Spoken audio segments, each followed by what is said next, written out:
इस वीडियो में हम पढ़ेंगे fibroids. What are fibroids? Fibroids और B9 tumour. This is a B9 tumour of uterine smooth muscle, इनको कहते हैं आल्सो कॉल्ड लियोमायोमा। और इनकी जो अपीयरेंस होती है वो grass appearance is of well demarcated firm and world tumour. ये वर्ल्ड गुच्छे की तरह होते हैं। इनकी क्लासिफिकेशन है on the basis of location. इनकी क्लासिफिकेशन को चार क्लासिफिकेशन में इनको डिवाइड करते हैं। एक है सबम्यूकोजल, सबसिरोजल, इंट्राम्यूरल और सर्वाइकल फाइब्राइड। इनकी पिक्चर में देखते हैं फर्दर हम। ये चार किस्म के फाइब्राइड होते हैं on the basis of their location. अब ये है इनकी लोकेशन फाइब्राइड की। ये है इंट्राम्यूरल फाइब्राइड जो मायोमीट्रियम के अंदर होते हैं। ये है सब म्यूकोजल फाइब्राइड, सब म्यूकोजा में है। ये है सब सिरोजल फाइब्राइड, सिरोजा के इनसाइड है।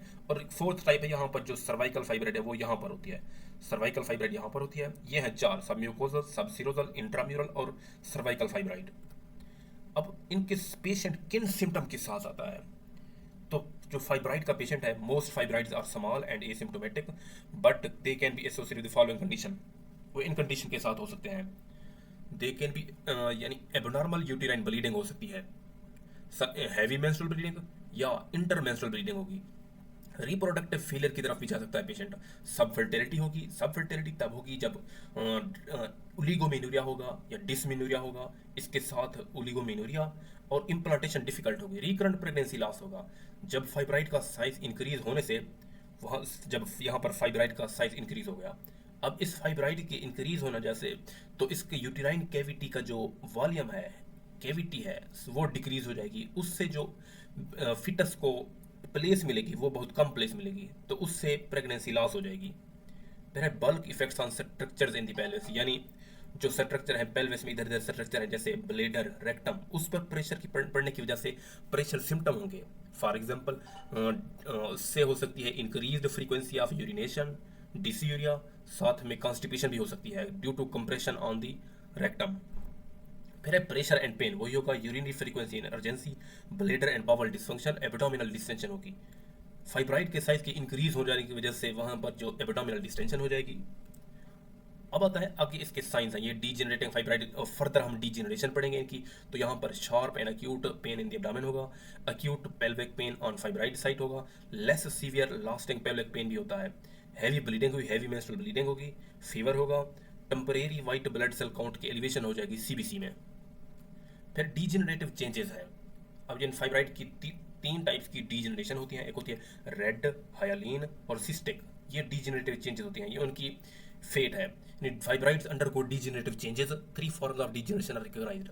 Red haemorrhage and necrosis occurs within the fibroids typically presenting in the second trimester of pregnancy with acute pen.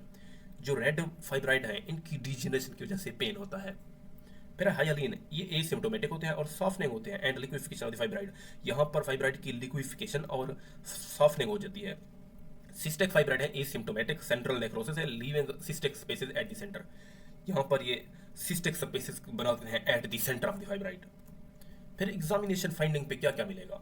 General physical examination पे जो मिलेगा साइन वो है एनीमिया। एब्डोमिनल एग्जामिनेशन पे आते हैं, वहां पर मिलता है on palpation visible and palpable abdominal mass arising from the pelvis.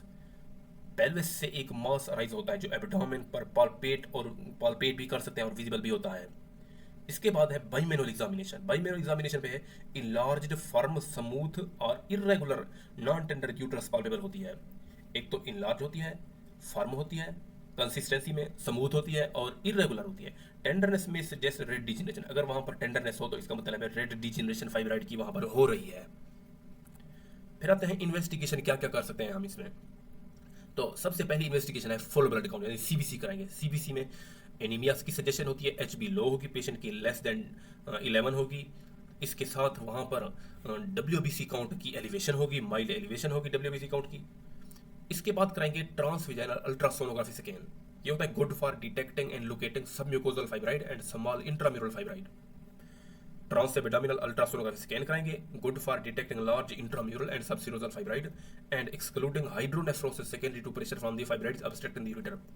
अब ये ट्रांसएब्डोमिनल यूएसजी इसलिए इंपॉर्टेंट भी है कि ये डिटेक्ट करता है हाइड्रोनेफ्रोसिस को, जो होती है यूरेटर की ऑब्स्ट्रक्शन की वजह से, जो फाइब्राइड प्रेशर इफेक्ट की वजह से यूरेटर को कंप्रेस कर रहा होता है। फिर है सेलाइन इन्फियन सोनोग्राफी, एक इंपॉर्टेंट टेस्ट है saline infusion sonography scan, good for detecting and locating submucosal fibroids and intramedial polyps.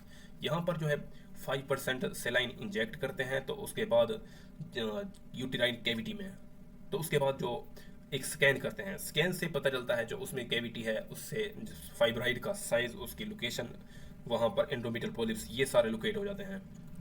फिर hysteroscopy, good for detecting submucosal fibroids and endometrial polyps, planning subsequent hysteroscopic surgical treatment, hysteroscopic surgical treatment की planning के लिए भी करते हैं।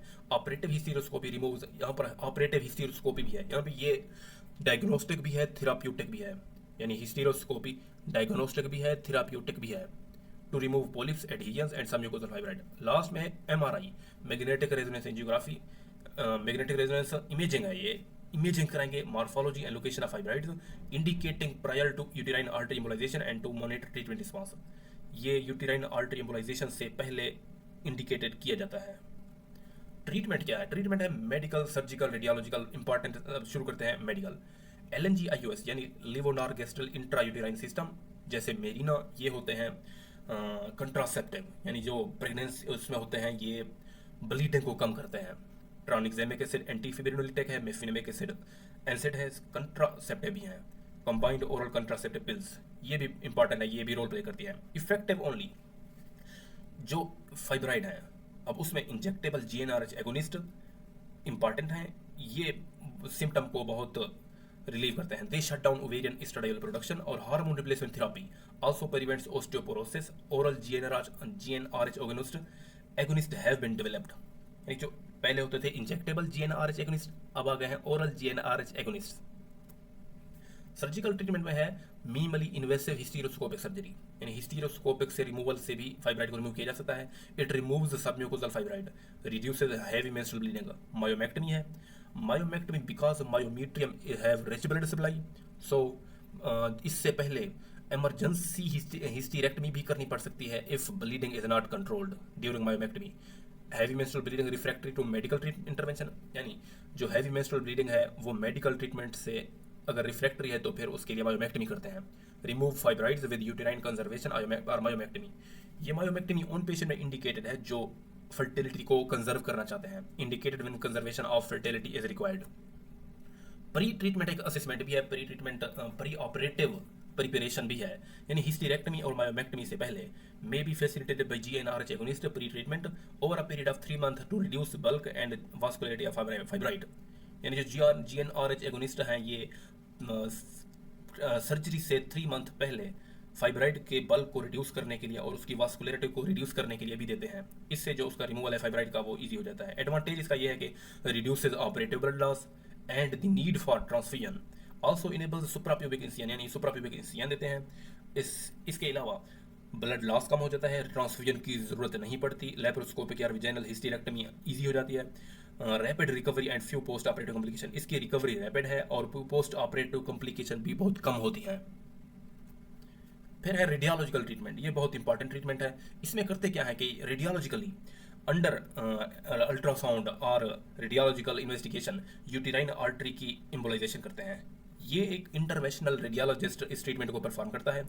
Uterine artery embolisation technique is performed by interventional radiologist, includes embolisation of both uterine artery, इसमें both uterine arteries को एम्बोलाइज करते हैं थ्रू एम्बोलिक पार्टिकल। प्रोसीजर क्या होता है इसमें? है small incision is made under local anaesthesia in the groin, cannula placed into the femoral artery, guided into the uterine arteries, embolization particles injected, it leads to infarction of fibroids। यहाँ एक groin reason में local anaesthesia के through एक incision देते हैं। अब cannula place करते हैं femoral artery में, guided into uterine arteries, अब एम्बोलाइजेशन पार्टिकल इंजेक्ट किया जाता है। ये करता है इन्फार्क्शन ऑफ द फाइब्राइड को। अब यहाँ पर क्योंकि फाइब्राइड की यहाँ पर इन्फार्क्शन हो रही है तो पेन होता है, तो opiate analgesia required cause of pain. Complication इसकी होती है fever, infection, fibroid exposure, potential ovarian failure हो सकता है। अब यहाँ पर ये पिक्चर है यूटेराइन आर्टरी की एम्बोलाइजेशन की। ये कैथेटर यहाँ से राइट फीमोरल आर्टरी के थ्रू इंसर्ट किया है कैथेटर, और यहाँ पर ये गया है यूटेराइन आर्टरी की तरफ, वहाँ पर यूटेराइन आर्टरी को इसने एम्बोलाइज कर दिया। तो यहाँ पर ये फाइब्राइड हैं, ये सारे फाइब्राइड हैं, इसकी हो जाती है फिर इन्फार्क्शन, उससे पेन होता है, फिर कॉम्प्लिकेशन को डील करते हैं। तो ये था fibroid, very very important topic जो गणित का एक बहुत इंपॉर्टेंट टॉपिक है ये, वेरी वेरी इंपॉर्टेंट टॉपिक।